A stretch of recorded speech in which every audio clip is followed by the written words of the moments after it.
Jewel circle વિસ્તારમાં આવેલી સરકારી જમીનનો કોર્ટ કેસ ચાલતો હતો, જેનો સ્ટે પૂર્ણ થતાં ભાવનગર પોલીસ દ્વારા આ જગ્યાનો કબજો લેવા પહોંચ્યા હતા। તે સમયે રહીશો દ્વારા 15 દિવસની મોહલત આપવાની માંગ કરી હતી। તેની સાથોસાથ નોટિસની બજાવી હોવાનું જણાવ્યું હતું, જેના અનુસંધાને પોલીસે કોઈપણ વાત સાંભળવામાં આવી નહોતી અને તેમની પાસેનો રહેલા કોર્ટના ઓર્ડર મુજબ તેમણે આ સમગ્ર દબાણોને દૂર કરી કબજો મેળવ્યો હતો।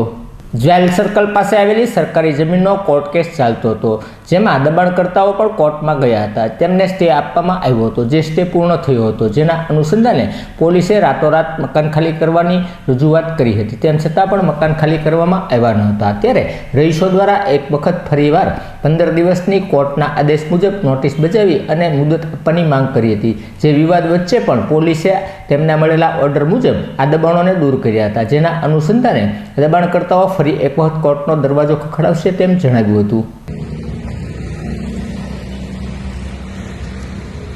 આમાં ચોખ્ખું લખ્યું છે કે તમે કોઈ પણ ને આને નહીં, આમાં ટાંક્યું છે, આ કેસ માટે ટાંક્યું છે કે તમે તમારે ડિમોલેશન ની જ્યારે ઓર્ડર થઈ ગયો ડિમોલેશન ની છે તે અમારો કબજો છે એટલે લેવાની જ છે। હા, કબજો કોર્ટે લખ્યું, કોર્ટને તમે અનાદર કરશો। કોર્ટે અમારા ઓર્ડરમાં જે લખ્યું છે ને આ બધી કોર્ટે અવલોકન કર્યું છે।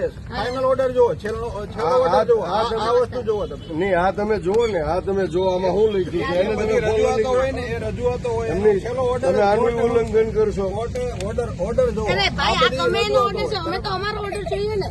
તમે એમ ન હોય બેન। વિષય કોર્ટનો અલગ નિર્ણય હોય છે, અમારો નિર્ણય છે, અમે તો એવું ન હોય બેન, એક મેટરનો એક જ ઓર્ડર હોય, સેમ જ હોય અને આ સુપ્રીમ કોર્ટની ગાઈડલાઈન છે। આ કઈ એમને મારી બનાવેલી ગાઈડલાઈન નથી। બીજાની રજૂઆતો હોય, કોર્ટનો ફાઇનલ ઓર્ડર જુઓ, બસ તમારે એટલું જ। આમાં કોર્ટે કોઈ તમને ઓર્ડર condition આપ્યો આપી છે, આ કોર્ટે કોઈ કોર્ટ condition એમની આપી તમને અત્યારે એમની તમારા કહેવાથી આ પડે છે, ડિમોલેશન થાય છે, પોલીસના કહેવાથી ના થાય ના, છે। મામલતદાર સાહેબ જે અમને ફાળ્યું છે એ લોકો છે। પણ કોને ફાળ્યું છે? કલેક્ટરે ફાળ્યું? સાહેબે, હા, તો કલેક્ટરનો આપો ને મને ઓર્ડર। કલેક્ટર અરે સાહેબે તમને ઓર્ડર અરે આપ્યો અમને આપી જ દીધું છે, એ હુકમના આધારે જ હા, પણ આપો ને મને। અરે આપી જ દીધું છે ભાઈ, તમને હું દેવા બંધાયેલી નથી, તમે આટી એમ ન હાલે બેન, તમારે આપવું પડે, આ લોકોને આપવું પડે। મારી વાત સાંભળી લો ભાઈ, પેલા એકવાર અમને જો કલેક્ટર સાહેબે ફાળવ્યું એના આધારે જ આ બધું બન્યું છે। હવે આ જગ્યા આપો અમારી ને છે, તમે। જેમાં પણ સાંભળી લો પેલા હા, હું સાંભળું જ છું। જેમાં પ્રશ્ન આ થયો, સરકારી જમીન છે। જેમાં પ્રશ્ન થયો એમાં કોર્ટમાં ગયા, કોર્ટનો ચુકાદો આવી હા, ગયો। પણ હવે તો ચુકાદો અમારી આવ્યો, જગ્યા લઈ જ લેવાની હોય। ચુકાદાની જ વાત કરું, ચુકાદામાં હું ચુકાદો આ ન લખ્યું કહેવાય, ચુકાદો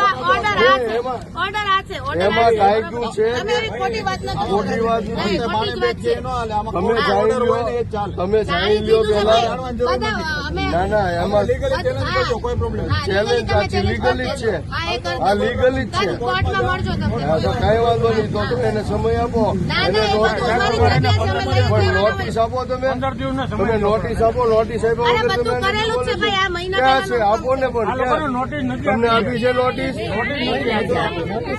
પણ એમ નહીં તો એમ નહીં, પોલીસ એટલે તો તમારે દાદાગીરી કરી ના કરવાનું છે। દાદાગીરી છે તે આ અમે- ગરીબ માણસો હારે તમારે દાદાગીરી તમે કરવાની છે। પોલિટિકલ ભાષા અહીં ના વાપરશો. પોલીસ ઓન રેકોર્ડ વસ્તુ છે, ઓન રેકોર્ડ ઓર્ડર સાથે ઊભા છે, કાયદો છે એની વાત કરું કોર્ટના છું। ચુકાદાની સાથે ઊભા છે, હા, એમને મારી નથી પાસે ઊભા. તો આ મેટર 3 અમારી પાસે હાથમાં છે।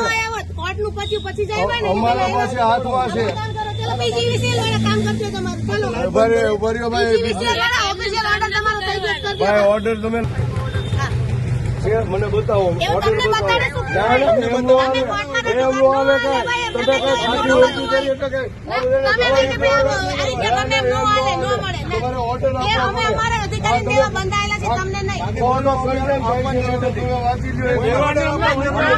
એમાં ઓર્ડર બતાવો ને એમને. એમાં રજૂઆતો હોય, એમાં તો આગળ રજૂઆતો હોય. તો તમારે મન પાલન કરવાનું આવેલી વાત નથી। એમની તો કાયદાકીય રીતે કરો ને। તમારી પાસે અમે ખાલી કરવા તૈયાર છીએ, અમે ખાલી કરવા તૈયાર છીએ, પણ તમારે ઓર્ડર આપવો પડે, કોર્ટનું મારે માનવું પડે. ઓર્ડર આપવો પડે। હા, તો હું માનું જ છું ને, આ તો રજૂઆતો છે. રજૂઆત નથી આ કોર્ટે રજૂઆત કહેવાય, આજે નથી ઓર્ડર. કોર્ટે હુકમ કરેલો છે। તમે આ ફાડી નાખોમાં, આ તો તમે ફાડી નાખોમાં, ઓર્ડર લખેલો છે. તમે ફાઇનલ ઓર્ડર જુઓ। પોલીસ તરીકે દાદાગીરી કરી ના કરોમાં। સાહેબ તમે જો મામલતદાર છો, લાગુ સાહેબ, ઓર્ડર છે આ રજૂઆત નથી બેન, તમે વાંચો, આ તમે વાંચો, રજૂઆત નથી। નોટિસ નથી આપી, જાણ નથી કરી. આમાં ચોખ્ખું લખ્યું છે, ચોખ્ખું લખ્યું કાર્યવાહી કરતા લોકોને સાંભળો.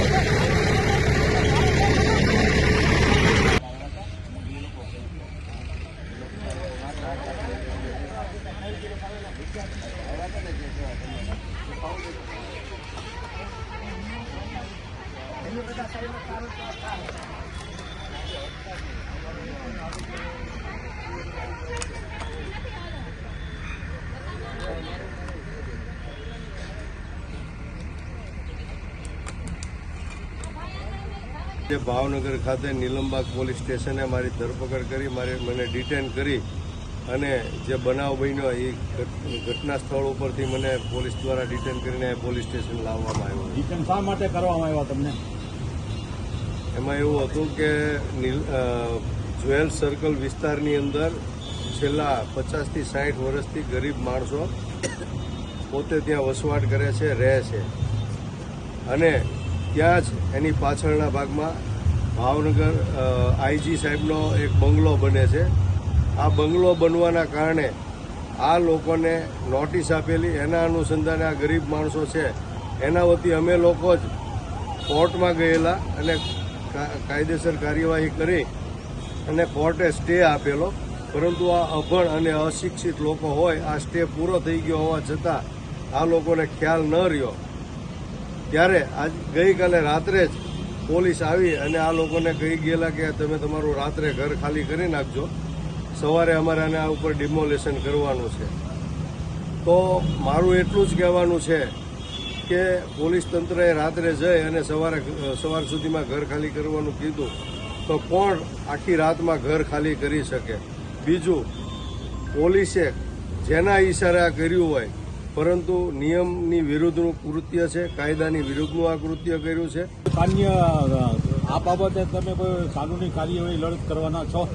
100% આમાં કાનૂની કાર્યવાહી થવાની છે અને જે પોલીસ અધિકારીઓ અને પ્રશાસને ખોટી રીતે આ ગરીબ માણસોના મકાનો તોડ્યા છે, ખરેખર જે આ ઓર્ડર થયો છે, કોર્ટનો ઓર્ડર થયો છે એની અંદર સ્પષ્ટપણે લખ્યું છે એ ગાઈડલાઈન પ્રમાણે પોલીસે અને પ્રશાસને કાર્યવાહી કરી નથી. એના વિરુદ્ધમાં એનું ઉલ્લંઘન કરીને કોર્ટનું કમ્પ્લેન કરીને આ કાર્યવાહી થઈ છે.